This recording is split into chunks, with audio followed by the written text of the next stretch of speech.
Sejauh ini untuk durasi masa studi calon karyawan itu, bukan menjadi prioritas utama, akan tetapi ketika dia terlalu lama biasanya akan kita tanya, why? Kenapa sih orang tersebut bisa sampai lama banget? Dan kalau misalnya dia nggak bisa menjelaskan reason yang kuat, atau nggak alasannya adalah suatu alasan karena faktor-faktor dari dianya yang nggak mampu manage, karena malas dan lain sebagainya, maka tentu itu akan menjadi suatu, poin yang akan kita perhatikan gitu. Sejauh ini kami tidak pernah melakukan pengukuran terhadap pengaruh masa studi terhadap kinerja selama menjadi karyawan.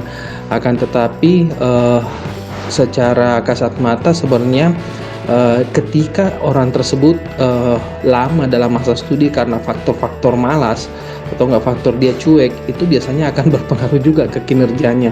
Orang yang memang bersungguh-sungguh ketika, studi sehingga bisa cepat itu biasanya, performanya lebih bagus. Tapi, itu akan, kembali lagi, ada juga orang yang masa studinya, cepet-cepet tapi sebenarnya dia nggak benar-benar sungguh-sungguh gitu loh ketika kuliah dulu, sehingga juga hasil performanya di perusahaan nggak begitu bagus gitu.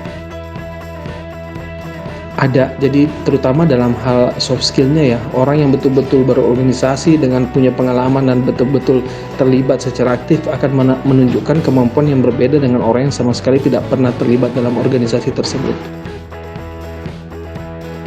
Nah, berbicara dengan tipe lulusan apa yang sebenarnya dicari perusahaan ketika membuka lowongan pekerjaan. Jadi terus terang saat ini yang kita akan prioritaskan itu adalah terkait dengan lulusan yang memiliki soft skill yang baik. Soft skill seperti apa kriterianya? Contoh adalah mau bekerja sama, memiliki kemampuan komunikasi yang bagus, fleksibel, dapat bekerja di bawah tekanan, terus kemudian memiliki interpersonal skill yang juga bagus. Nah,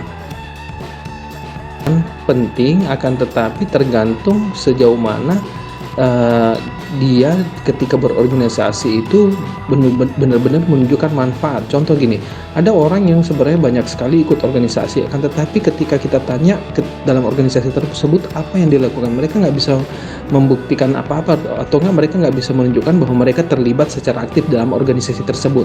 Hubungannya ketika kita ikut organisasi sebenarnya adalah pengembangan soft skill kita. Nah, makanya dari situ kita akan lihat bagaimana ketika mereka terlibat dalam organisasi, kemampuan manajemennya bagaimana, ketika mereka menghadapi masalah akan seperti apa, dan lain sebagainya.